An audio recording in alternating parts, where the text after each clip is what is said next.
Okay, this is the next day. We got a lot more little white flowers on the thornless blackberry vine.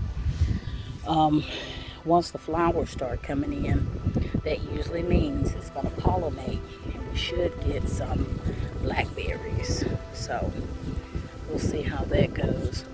I also want to see if I can, what's the word?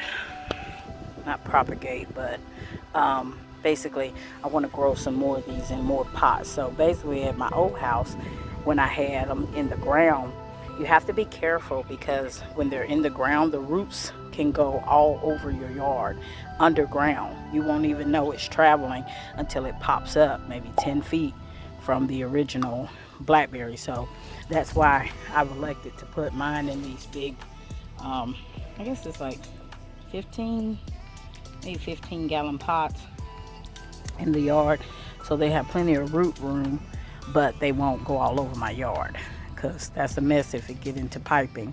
But anyway, I did know that if it grows out so high, the top, if it lays on the ground, it'll automatically start to root.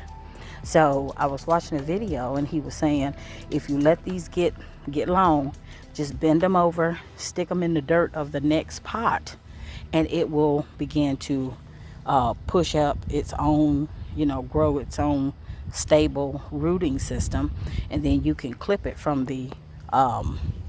clip it from the base of the other plant, the original plant, and you'll have started a new plant in another pot. So I definitely want to do that so I can get a really good thornless blackberry patch going, because you don't want to have to keep buying them. This one came back from last year. I took care of it trying to make sure I kept the soil with the leaves and stuff like that over the winter, and so it came back, so I'm really glad about that. But I definitely want to see if I can grow more of it. All right, so I rigged up this little bootleg netting for my thornless blackberry because the birds are already hovering.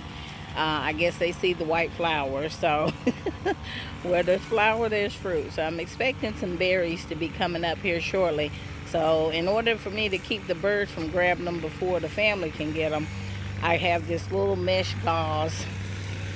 It's very thin, very see-through, and it's actually, this was one of the finds I found at the Goodwill that time I was telling y'all about finding stuff for the garden for cheap.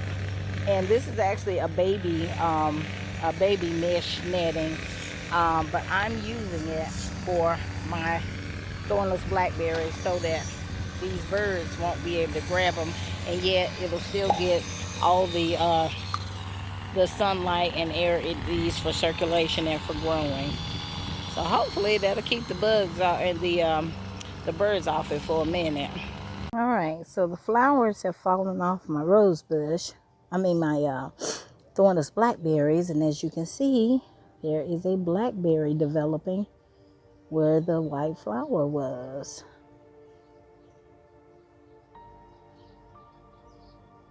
All right, we're gonna get us some blackberries.